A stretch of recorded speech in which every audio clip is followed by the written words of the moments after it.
नमस्कार भावांनो, आज मी मागसुद्धा असे 1-2 व्हिडिओ बनवले होते आणि कायदा माणसासाठी का माणूस कायद्यासाठी या विचारावर आपण म्हणजे असा विचार सुचला आणि त्याच्यानंतर आपण हे आज 8-10 दिवस झालं आम्ही डिझेलला पेट्रोल पंपावर रांगेला लागतो आणि आम्हाला 8 दिवसात 3 कॅन्डी मिळाल्या आणि प्रत्येक शेतकऱ्याची गत हीच आहे. तर डिझेल का कमी पडतं, तर याचा जर विचार केला आपण तर डिझेलचा आम्ही हिसाब काढला की महाराष्ट्र शासनाचे 18 लाख कर्मचारी आहेत आणि 18 लाख कर्मचारी असून ते 18 लाख कर्मचारी यांना ज्या त्या ठिकाणी राहणं बंधनकारक आहे. त्याच्यात शिक्षक असतील, ग्रामसेवक असन, तलाठी असन, सगळे इतर कर्मचारी. तर हे रोज काही विभागाला राहतात, काही जिल्ह्याला राहतात, काही तालुक्याला राहतात. तर यांचं सरासरी जर आवरेज काढलं तर 80% लोकांकडे 4 व्हीलर आहेत आणि जे राहिलेले 20% त्यांच्याकडे 150 cc गाडी आहे. म्हणजे हे रोजचं 5 लिटर इंधन जाळतात.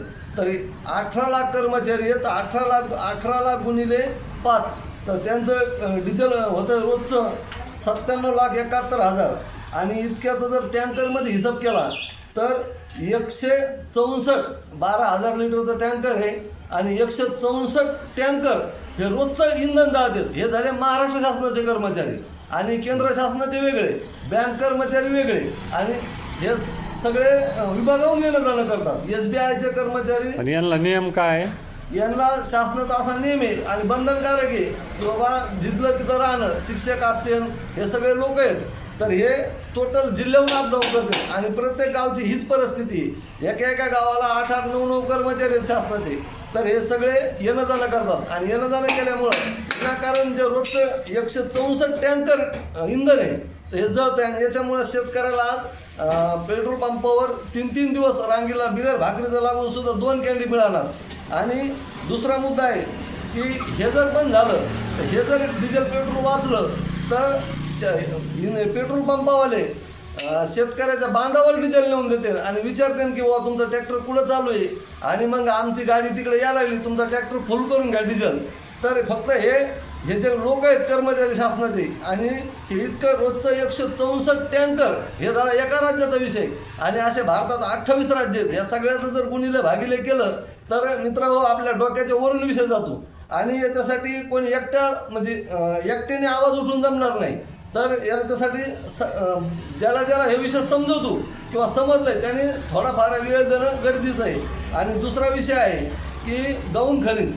आता उदाहरणार्थ ही गोदावरी नदी आहे पण शासनाचं काय इथं टेंडर होतं आहे आणि इथून हे 25-30 किलोमीटरपर्यंत इथपर्यंत ह्या माणसाला रेती घ्यावं लागते. मग इथं एका अर्ध्या किलोमीटरवर मिळणारी रेती याला 25 किलोमीटर घ्यावं लागते. म्हणजे याला एका बरासाठी जो 50 लिटर डिझेल पुन्हा जाळा लागला आणि सगळं हे चुकीचं सिस्टम आहे. आणि याच्यासाठी स्पेशल यंत्रणा आहे शासनाची, महसूल विभाग आहे, तलाठी आहे, कलेक्टर आहे, तहसीलदार आहे. मग ह्या लोकांच्या ध्यानात येत नाही का? आणि मग येत असन तर मग यांनी का करू नये उपाय? जिथली तिथं खडी असन, डब्बर असन, रेती असन, मुरुम असन, तर जिथली तिथं जर यूज केला. आज नरेंद्र मोदी साहेब म्हणतात आत्मनिर्भर भारत बना. आत्मनिर्भर भारत बना म्हणजे काय बना? जिथली वस्तू तिथं यूज करा. काय कलकत्त्याची वस्तू दिल्लीला आणा आणि याच्यामुळं काय व्हायला लागलं की इंधनाची जास्त खपत व्हायला लागली आणि त्याच्यामुळं आज शेतकऱ्यावर असा टाईम आलेला आहे की 4-4 दिवस रांगेला लागून सुद्धा एक 20 लिटरची कॅन शेतकऱ्याला मिळत नाही.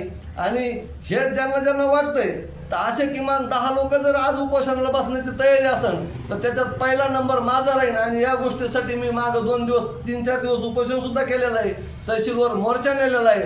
फक्त गोष्ट एक झाली की भगवंताने सांगितलंय की आजच्या काळात जर काम करत असेल तर संघ शक्ती कलियुग आहे, तुम्हाला संघ करावं लागेल. आणि अशा विचाराचे जे लोक आहेत त्याला जर असं वाटत असलं या सगळ्या गोष्टी व्हायला पाहिजेत, डिझेल पेट्रोल शेतकऱ्याच्या बांधावर मिळायला पाहिजे, तर किमान 10 लोकांनी तरी मला फोन करून सांगायला पाहिजे की बाबा आमची एक दिवस तरी उपोषणाला बसण्याची तयारी. त्यासाठी तुमचा नंबर सांगा, मोबाईल नंबर. असं ज्यांना असं वाटतंय की बाबा हे विचार चांगले आहेत आणि हे व्हायला पाहिजे, सत्य म्हणजे ह्या गोष्टी आचरणात यायला पाहिजेत, तर त्यांची जर तयारी असेल उपोषणाला बसण्याची तर त्याच्यासाठी माझा कॉन्टॅक्ट नंबर आहे 88-066 20-328. या नंबरवर कॉल करा आणि आपली तयारी दाखवा. आणि असेल तर सगळ्यात पहिला नंबर माझा राहील.